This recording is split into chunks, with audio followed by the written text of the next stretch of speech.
Welcome जय Hind defence aspirants. यदि आपका भी सपना है इंडियन आर्म फोर्सेस में सेवा करने का, तो ये वीडियो आपके लिए ही है। इस वीडियो में हम 4 अलग अलग तरीकों पर डिस्कस करने जा रहे हैं, जिनसे आप रिटन एग्जाम के बिना भी इंडियन आर्म फोर्सेस में एक ऑफिसर बन सकते हैं। तो बिना किसी देरी के वीडियो शुरू करते हैं। पहले नंबर की अगर बात करें तो ये है एनसीसी स्पेशल एंट्री। तो एनसीसी में प्रवेश सीधे SSB interview and NCC C certificate में प्राप्त अंकों पर ही आधारित होता है। अगर हम एनसीसी स्पेशल एंट्री के एजुकेशन क्वालिफिकेशन की बात करें तो एनसीसी सी सर्टिफिकेट होल्डर्स के लिए सभी ईयर्स के मार्क्स को ध्यान में रखते हुए मिनिमम 50% मार्क्स के साथ ग्रेजुएट होना चाहिए एंड फाइनल ईयर में पढ़ने वालों को भी अप्लाई करने के लिए अलाउ करा गया है, बशर्ते उन्होंने 3-4 साल के डिग्री कोर्स के पहले 2-3 ईयर्स में मिनिमम 50% टोटल मार्क्स प्राप्त किए हों।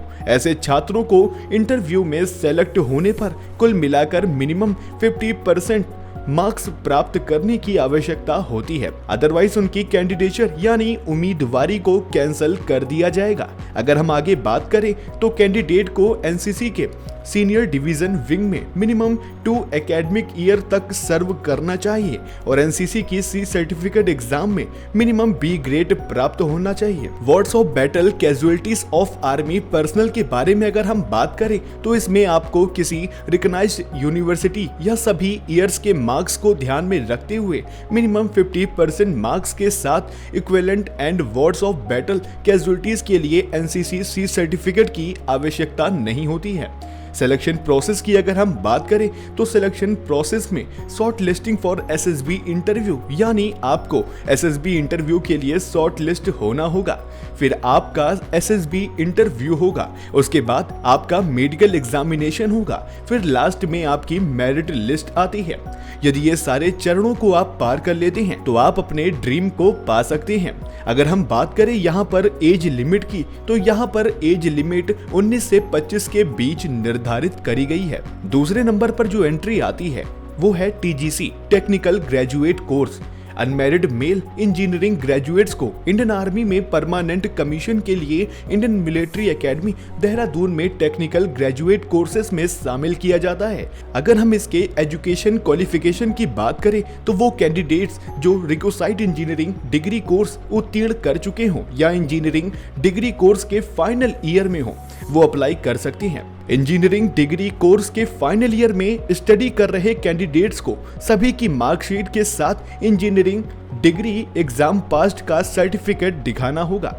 इंडियन मिलिट्री एकेडमी में ट्रेनिंग शुरू होने की डेट से ऐसे कैंडिडेट्स को समय समय पर नोटिफाइड आईएमए में ट्रेनिंग की कॉस्ट के साथ साथ पेमेंट किए गए स्टिपेंड्स, सैलरी एंड पर्क्स की वसूली के लिए एडिशनल बॉन्ड के आधार पर शामिल किया जाएगा। चलिए हम आगे इसके सिलेक्शन प्रोसेस पर बात करते हैं। सिलेक्शन प्रोसेस यहाँ सेम ही है। एसएसबी इंटरव्यू एंड मेडिकल के बाद short listing and final merit list में जगह बनाने वाले कैंडिडेट्स को सेलेक्ट किया जाएगा। तीसरे नंबर पर अगर बात करें तो ये है टीईएस यानी technical entry scheme.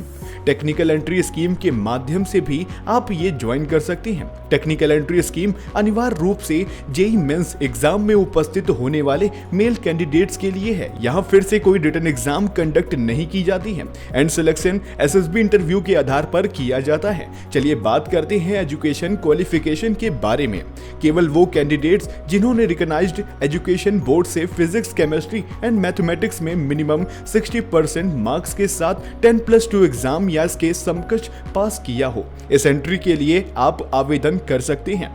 Various state central boards के पीसीएम परसेंटेज की कैलकुलेशन के लिए एलिजिबिलिटी कंडीशन केवल 12th क्लास में मिले मार्क्स पर आधारित होगी। साथ ही ध्यान रखें कि कैंडिडेट्स को अप्लाई में केवल कॉमन रैंक लिस्ट यानी सीआरएल के अनुसार अपनी रैंक भरनी होगी। सिलेक्शन प्रोसेस की अगर हम बात करें तो सिलेक्शन प्रोसेस में लगभग यहाँ सेम ही है जैसे short listing for SSB interview, यानी आपको एसएसबी इंटरव्यू के लिए शॉर्ट लिस्ट होना होगा, फिर आपका एसएसबी इंटरव्यू, फिर उसके बाद मेडिकल एग्जामिनेशन एंड फिर लास्ट में आता है मेरिट लिस्ट।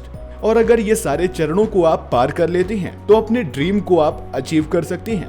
अगर हम बात करें एज लिमिट की तो टीईएस के लिए आपकी उम्र 16.5 से 19.5 के बीच होनी चाहिए। चलिए आगे बात करते हैं नेक्स्ट वे के बारे में। फोर्थ एंड लास्ट नंबर पर जो एंट्री आती है वो है जैग एंट्री। जी हाँ, जैग एंट्री लॉ डिग्री रखने वाले कैंडिडेट्स के लिए है।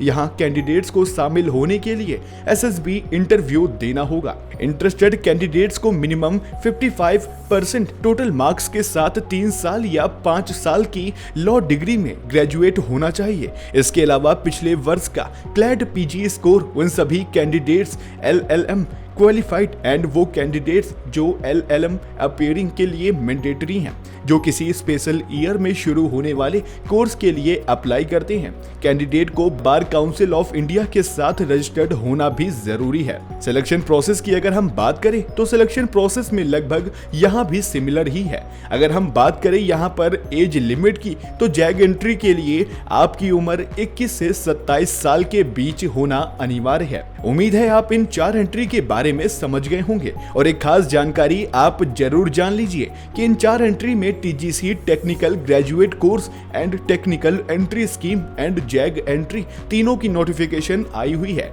तो आप अपने इंटरेस्ट के हिसाब से अप्लाई कर सकते हैं। इसी के साथ साथ इन सभी एंट्री में सबसे अहम और कठिन पड़ाव है वो है एसएसबी इंटरव्यू। एसएसबी का मतलब सर्विस सिलेक्शन बोर्ड इंटरव्यू होता है। टेस्टिंग में 2 भाग शामिल हैं, एक intelligence and personality test and a group interview. उसके आधार पर कैंडिडेट्स को प्रवेश के लिए शॉर्टलिस्ट किया जाता है। दोनों भागों को 2 चरणों में लिया गया है। जो person personality and intelligence test के दौरान पास होता है उसे एसएसबी इंटरव्यू के लिए चुना जाता है और इस चीज की बेहतर तैयारी हमारी सेंचुरियन डिफेंस एकेडमी में करवाई जाती है। यदि आपकी भी एसएसबी डेट नजदीक है तो बिना किसी देरी के आज ही 21 डेज के एसएसबी बैच में एनरोल हो जाए और सारी सुविधाओं का लाभ आप इसी कोर्स में प्राप्त करें। Thank you. जय हिंद।